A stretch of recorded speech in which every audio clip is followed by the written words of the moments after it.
આકાશવાણી ભુજ સમાચાર પરેશ મારું વાંચે છે। નમસ્કાર।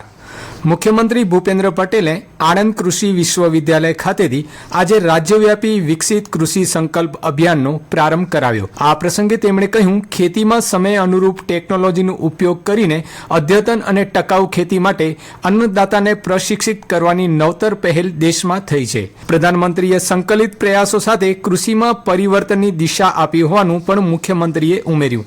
રાજકોટના ખેરડી ગામથી કૃષિમંત્રી રાઘવજી પટેલે આ અભિયાનનો પ્રારંભ કરાવ્યો હતો। આ અભિયાન અંતર્ગત કૃષિ ક્ષેત્રના ટકાઉ વિકાસ માટે કૃષિ વૈજ્ઞાનિકો, પ્રગતિશીલ ખેડૂતો અને કૃષિ અધિકારીઓની 55 ટુકડી ખેડૂતોના ઘર આંગણે માર્ગદર્શન પૂરું પાડશે। રાજ્યભરમાં યાત્રા કરીને આ તમામ ટુકડી આગામી 15 દિવસમાં રાજ્યના 2951 ગામના 3,50,000થી વધુ ખેડૂતો સાથે સીધો સંવાદ કરશે।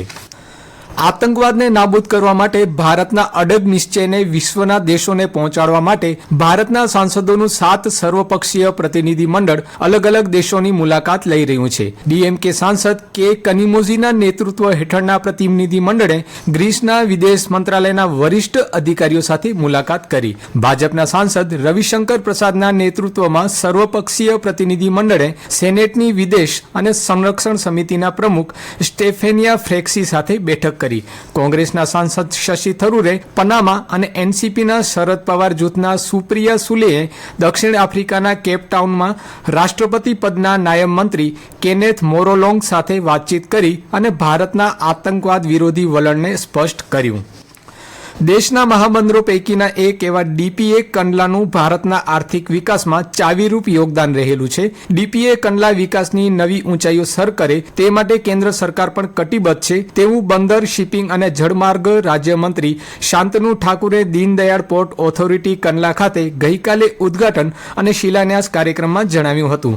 શિપિંગ રાજ્યમંત્રી દ્વારા કંડલા કાર્ગો જેટી એરિયા ખાતે નવા સીફેરેર બિલ્ડિંગનો શિલાન્યાસ, બર્થ 13 થી 16 સુધી રેલવે લાઇન વિસ્તરણ માટેનું ખાતમુહૂર્ત, ઓલ જેટી નંબર 7 ખાતે ટેલિસ્કોપિંગ ગેંગવેનું ઉદ્ઘાટન અને કાર્ગો જેટી વિસ્તારની અંદર ફાયર બ્રિગેડ સ્ટેશનનું લોકાર્પણ કરાયું હતું। આ સુવિધા બંદરની આસપાસ કટોકટીની તૈયારી અને સલામતી પદ્ધતિઓમાં નોંધપાત્ર વધારો કરશે।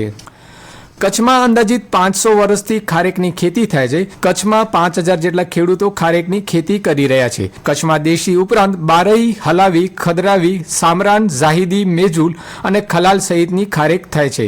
ખારેકનું આ વર્ષે ઉત્પાદન સારું થવાની ખેડૂતો આશા વ્યક્ત કરી રહ્યા છે। ઝાડ પર ફાલ પણ પુષ્કળ પ્રમાણમાં જોવા મળે છે। પશ્ચિમ કચ્છ અને મુન્દ્રા તાલુકામાં સાનુકૂળ વાતાવરણના કારણે ખારેકનું આ વર્ષે ઉત્પાદન મહત્તમ થવાની સંભાવના છે।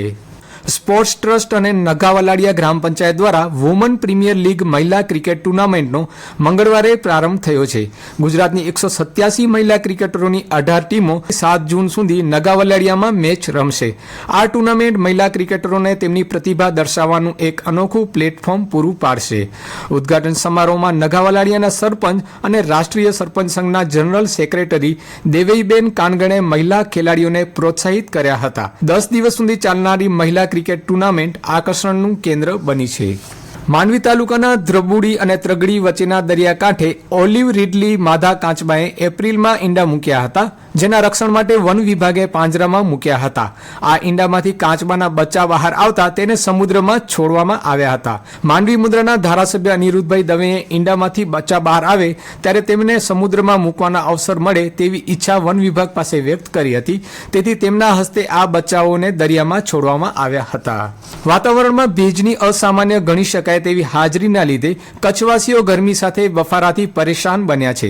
કચ્છમાં મહત્તમ તાપમાનમાં ઉતાર ચઢાવ યથાવત રહ્યો છે। ગઈકાલે અંજાર ગાંધીધામમાં મહત્તમ તાપમાન 1 ડિગ્રીના વધારા સાથે 41.2 ડિગ્રીએ પહોંચતા રાજ્યના સૌથી ગરમ મથક બન્યા હતા।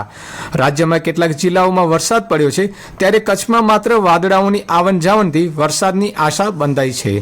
અને આ સાથે સમાચાર બુલેટિન પૂરું થયું। નમસ્કાર।